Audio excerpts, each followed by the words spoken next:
Struggling to stay up to date with social media? Do you want to get ahead online? You're in the right place.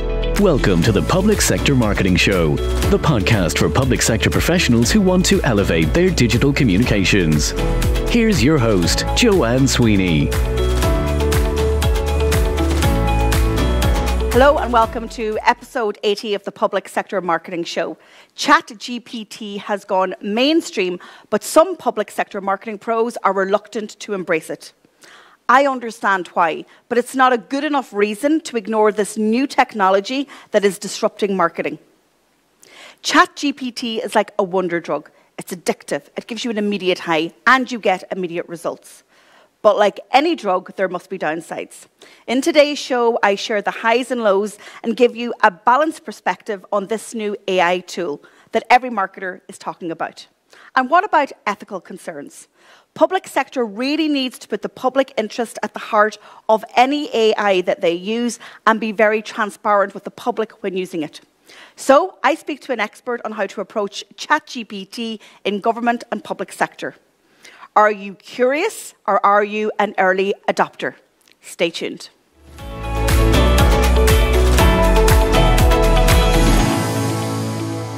So in today's column, I want to give you a balanced perspective on ChatGPT.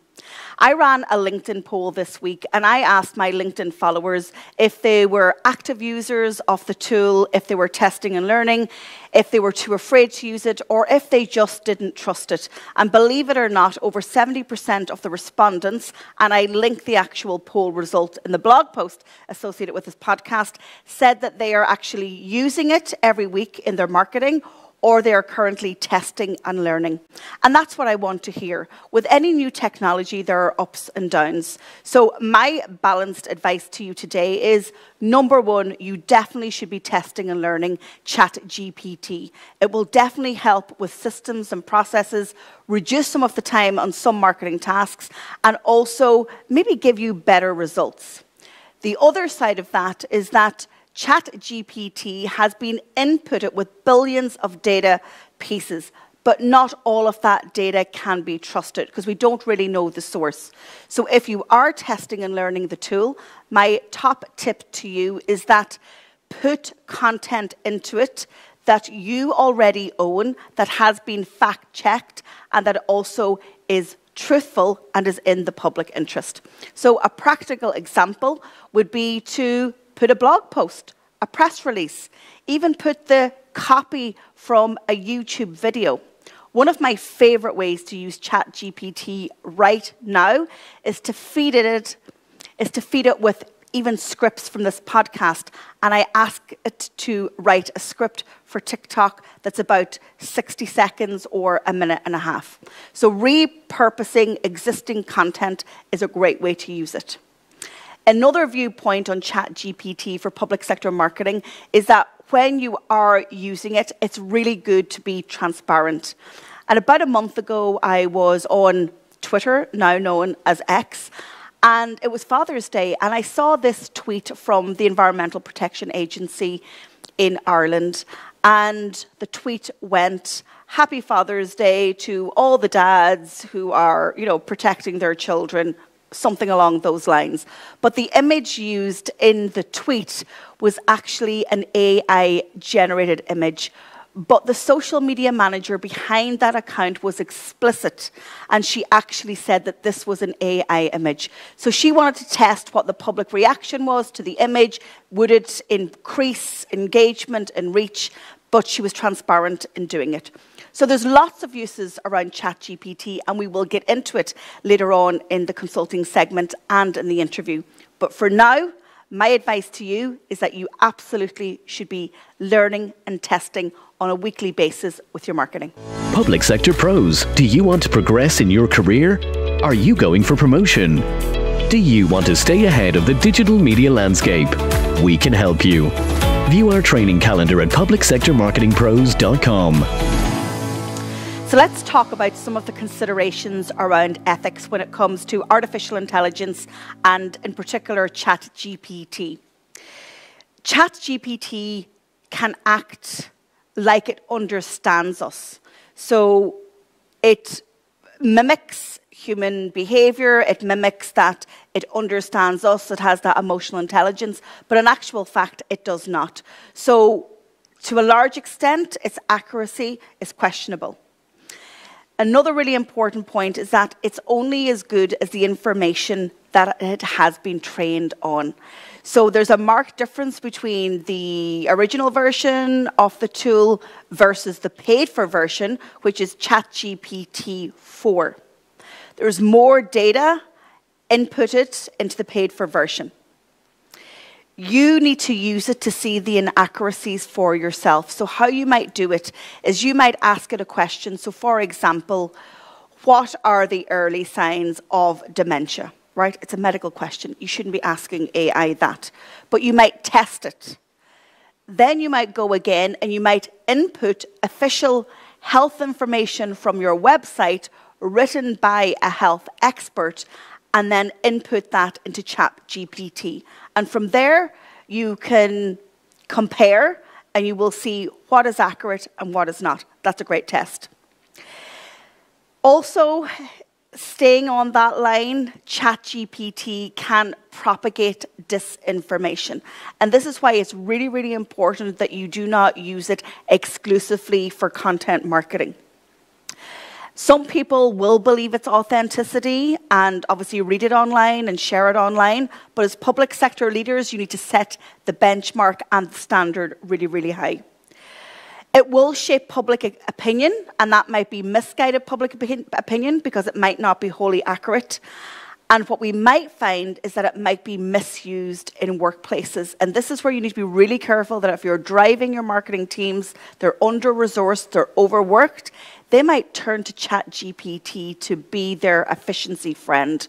And so just be a little bit cognizant of that. So how do you manage it in the public sector workplace? Well, you need to have a policy around it. You need to be open. You need to test it. You need to learn from it. And you need to use existing content that has been verified in your own organization and start there. And remember, it's a robot. It's an app. It's technology. It will never replace human emotion or human intelligence. So be prepared, get an organizational policy on its use the test and learn approach, build up test use cases before rolling it out and share it right across your department or your agency. And then finally, operate with existing approved content only.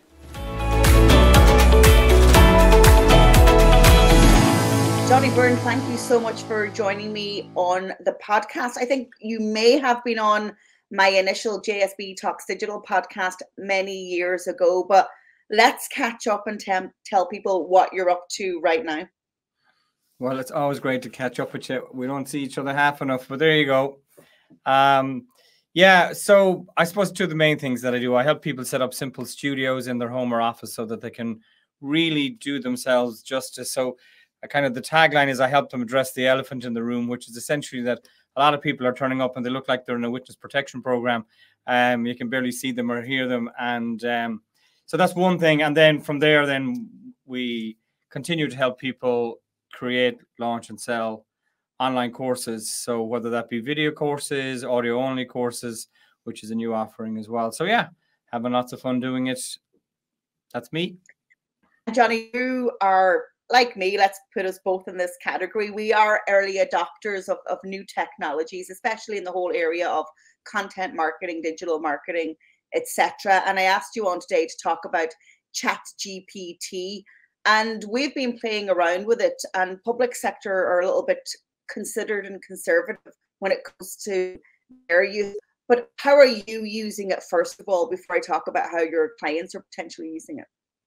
Well, I like the way you say we're early adopters, because I would think that I have shiny syndrome, shiny object syndrome, and I'm just nerd out on all new tech.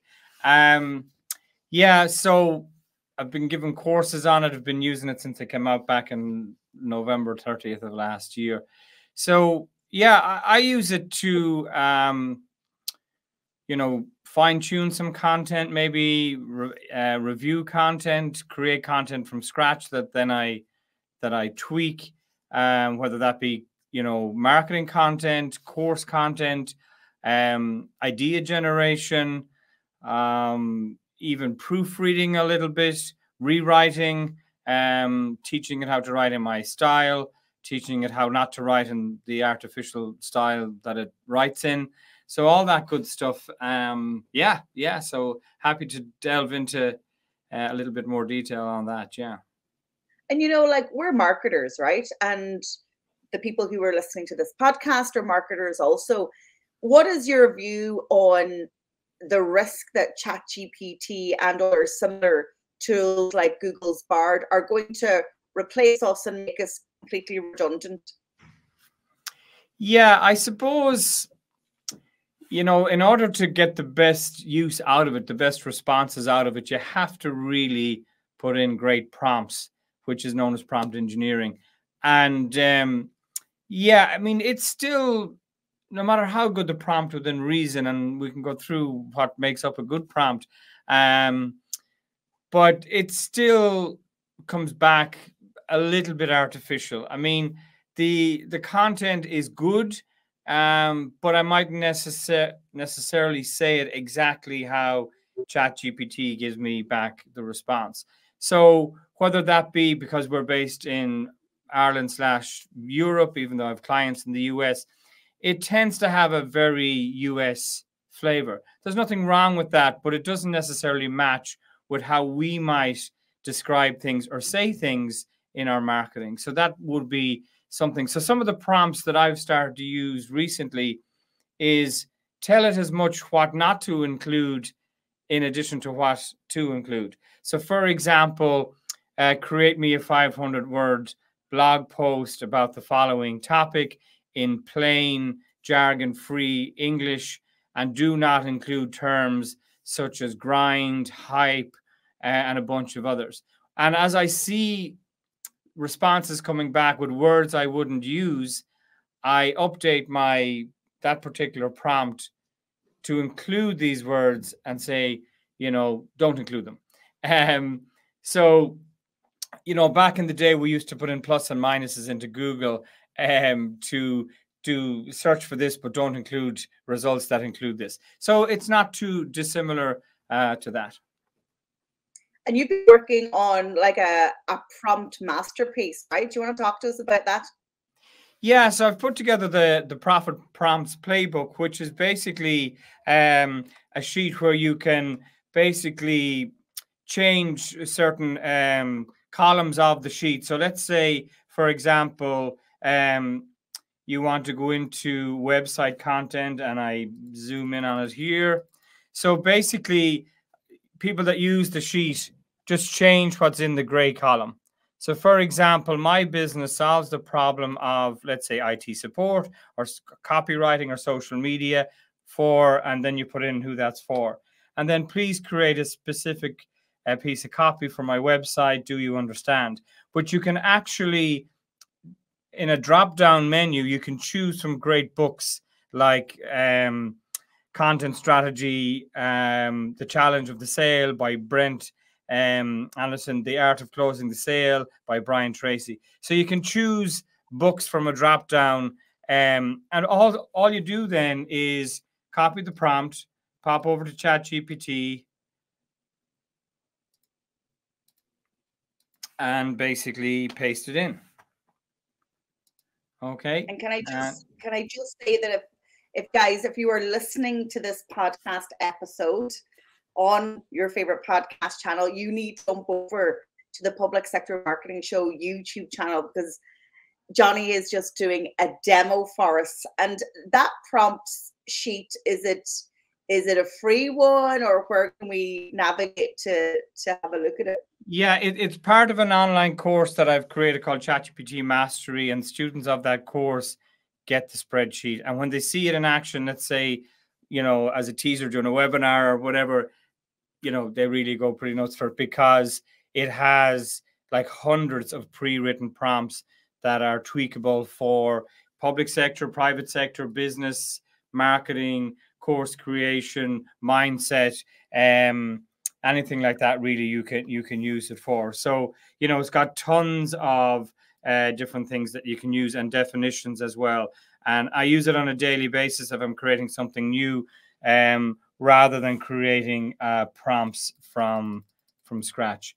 The other thing that I use then, which is quite useful, is a plugin called Canned Replies. It's a free plugin from Chrome. So for example, completely write this course lesson, paste it in. Do you understand? So it's a pretty long, if we go down to the bottom, it's a pretty long prompt. That's actually the prompt there. And then it says, yes, I understand. You'd like a 5-minute lesson script, yada, yada, yada. And then you put in the lesson script that you've already written, and it's going to kind of flesh it out even further. So yeah, it's an example of a prompt that is pre-written, is proven, and it includes instructions of what to do and what not to do.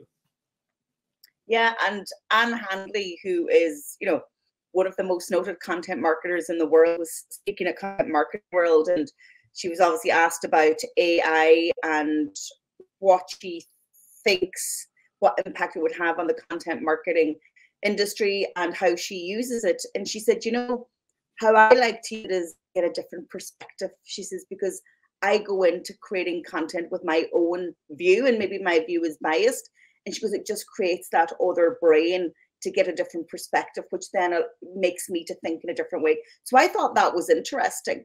But what do you think about that in terms of, you know, you mentioned ideation, but do you agree that it gives you a different perspective? Oh, it absolutely does. Yeah. The fundamental thing is, does it say it the way you would say it?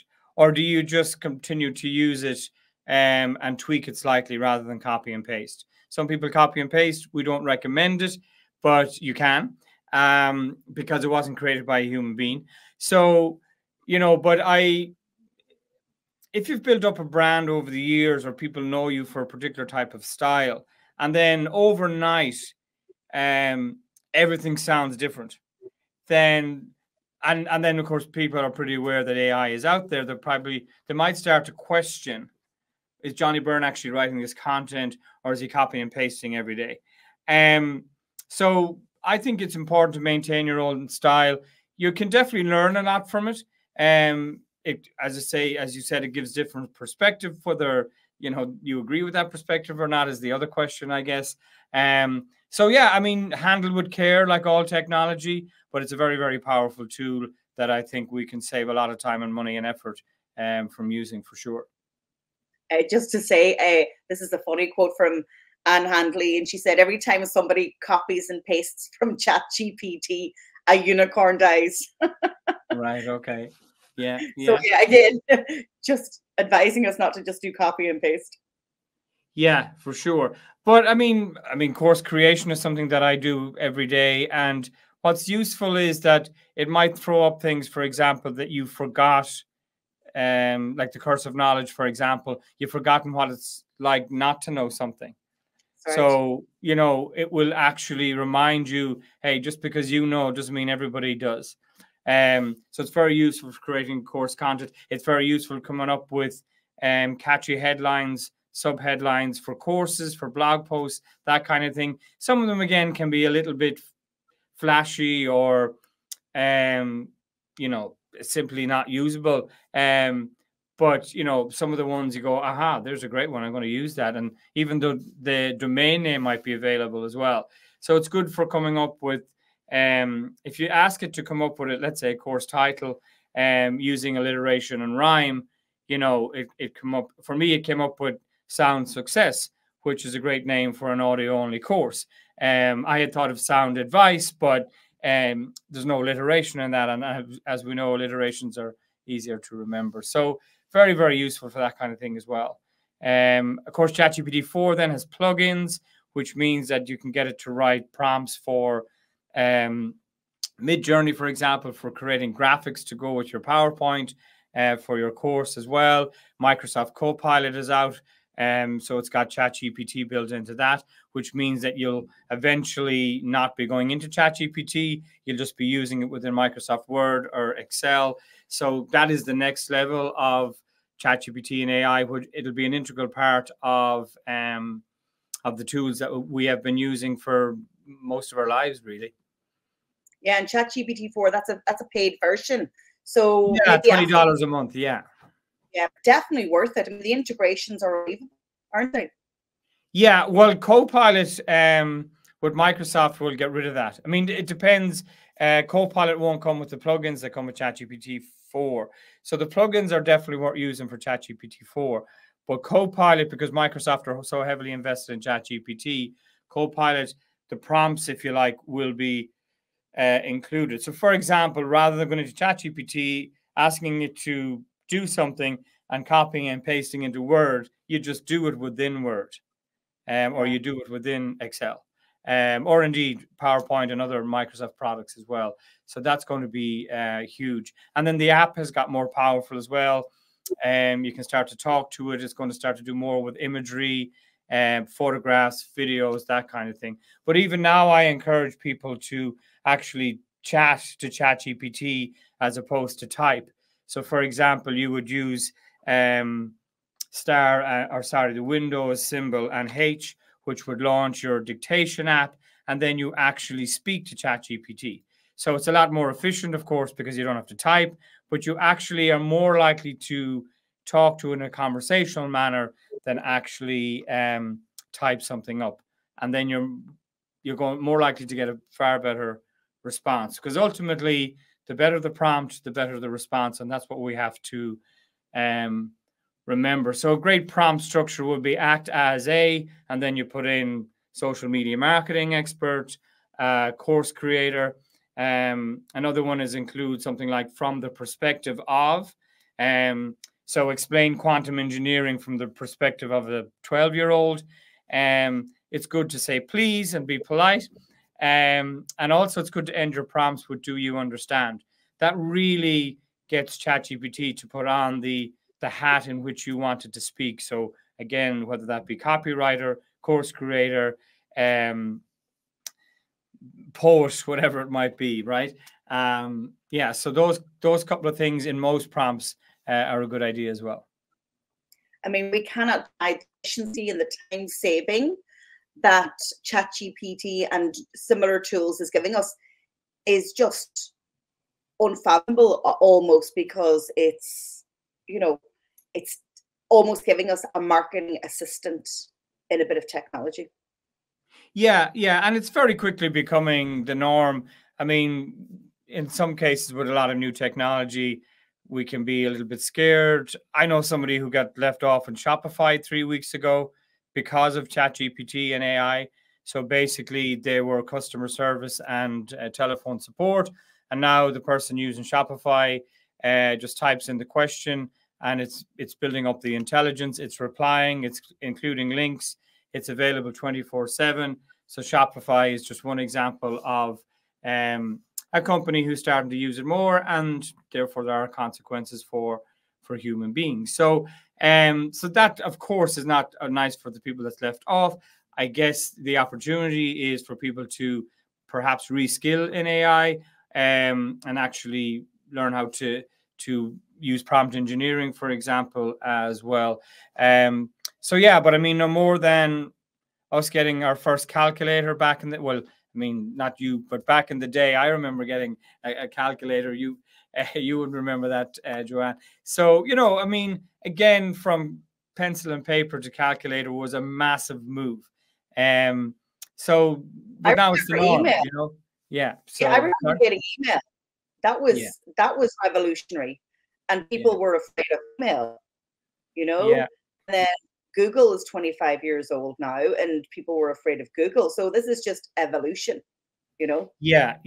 It's a pretty significant evolution, but evolution nonetheless. And it's exciting in ways. And and there look lots more stuff happening in like I use 11 Labs to clone my voice. Things like that as well. I wouldn't necessarily use it to clone me. And the parts of the voice that it clones is maybe a word or two in a podcast that I want changed that I just missaid. I mean, it still doesn't sound like me if it reads out a paragraph, for example. But it's improving all the time. And people are using it to create avatars of themselves. Again, I'm not sure if the human race is ready to watch a 30-minute video of, let's say the two of us were just avatars. I think there would be a strong disconnect with it being an avatar versus us. So maybe eventually, I know Meta are doing huge work in actually humanizing the avatars. So it's gone from human to avatar back to the avatar looking really human-like. So yeah, interesting times.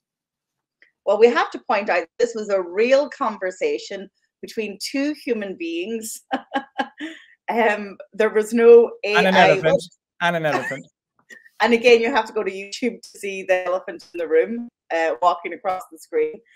Johnny, great as always, brilliant insights, but you're super at packing it out with valuable, practical conversations. Where can people go? Because there's a lot of public sector pros around the world listening to this who are involved in course creation, even internally, you know, staff training, and who might want to get their hands on your prompt sheet. Where should we send them?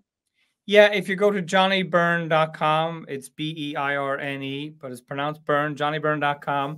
Yeah, you'll get access to links there. There's a free guide at the moment called Presentation Transformation, which is all about improving how we turn up. But once you connect with me there, anything that I'm doing around AI or anything that I think my subscribers should be aware of, I just pop it out in an email, keeping people up to date with, particularly on the course creation and content that converts side of things, as opposed to getting into the depths of using AI for financial data analysis. But yeah, so anybody's into using it for copy, for marketing, for course creation, by all means, jump on the list and we'll keep you up to date. As always, thanks a million, and hopefully it's not too long till I speak to you again, Johnny. Yeah, likewise, Joanne, always a pleasure. So thank you.